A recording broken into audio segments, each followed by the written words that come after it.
Greetings, it's Adam with Irata Non Grata, coming to you from my arcade in Utah. And so it may be a little noisy as I do this, but yeah, I do Arcade Heroes, that channel, for arcade stuff, but Irata Non Grata is for console stuff, mainly retro console stuff, but, you know, I'll dabble in with whatever people are interested in. And so, today we have some follow-up news on the Towers 2 Enhanced Stargazer Edition from Songbird Productions and JV Games, and we actually have gameplay footage. And so what I'm going to do here is I'm going to have side-by-side the original Towers 2, which was developed and essentially finished in 1996, but wasn't released until 1997 for the Atari Jaguar. It was the very first RPG for the system, and really it's been the only RPG for the system for many, many years, up until I think very recently. And so this game is enhancing and remaking what was there, but running on the original hardware, and I'd definitely love to see more games follow suit, but let's get that started there.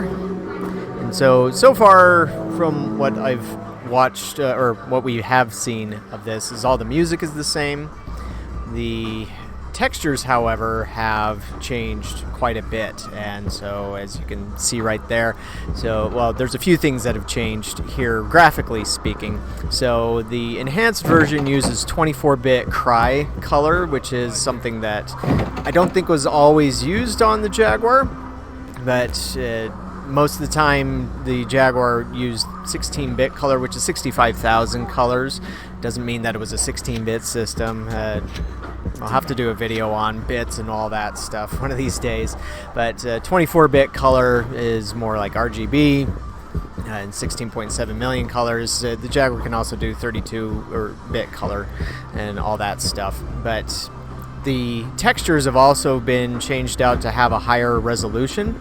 But one thing you might notice when the character is running along, the perspective has also been corrected there too. And so I don't know exactly what that might entail, but when you're playing Towers 2, the original, you can kind of see how things warp. The light sourcing has also been enhanced on the candles thanks to use of the cry mode.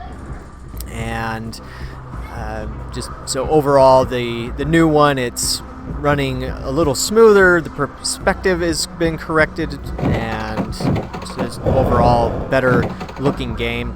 NPCs now have voice, which is a nice little touch. They didn't have any in there, and I think when I was playing in the emulator here, I should have stopped and talked to the guy. I forgot that there were NPCs that you could talk to. I just thought they were all enemies. It's been a long time since I played Towers 2 and read the manual, and so I think I was supposed to talk to him there.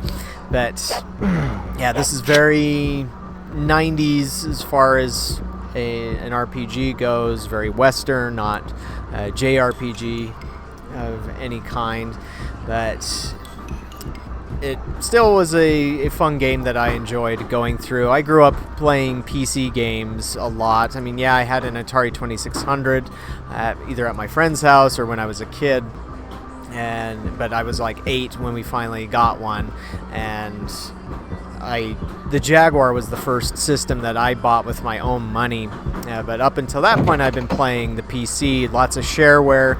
Within shareware there's lots of roguelikes and other RPGs, Western style RPGs if you want to call them that. I never played too many that were like, say, Dungeon Master, which is more along the lines of what this is, you know, ray casting, Wolf 3D sort of thing.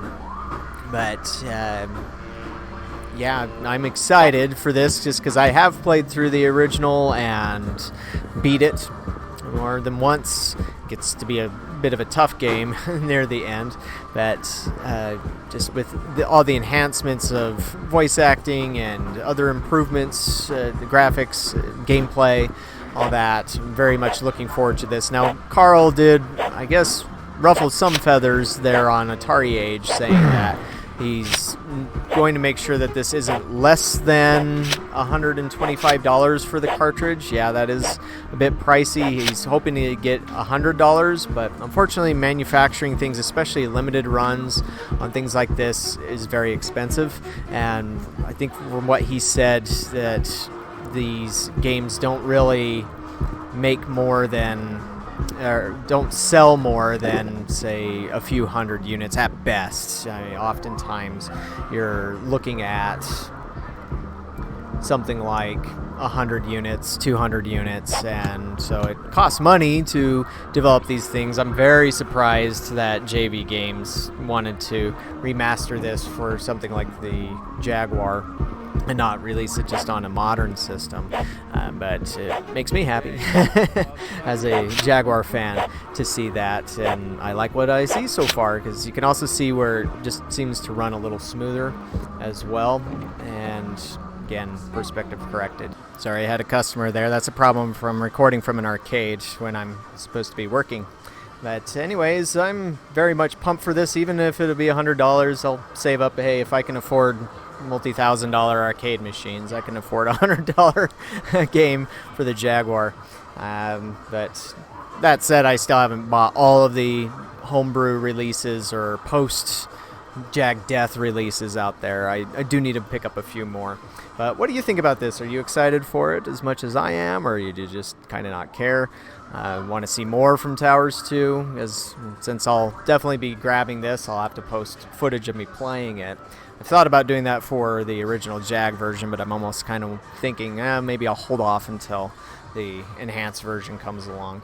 But anyways, yeah, be sure to subscribe to Songbird Productions on YouTube as well. He only has 265 subscribers at this point. Let's get that higher.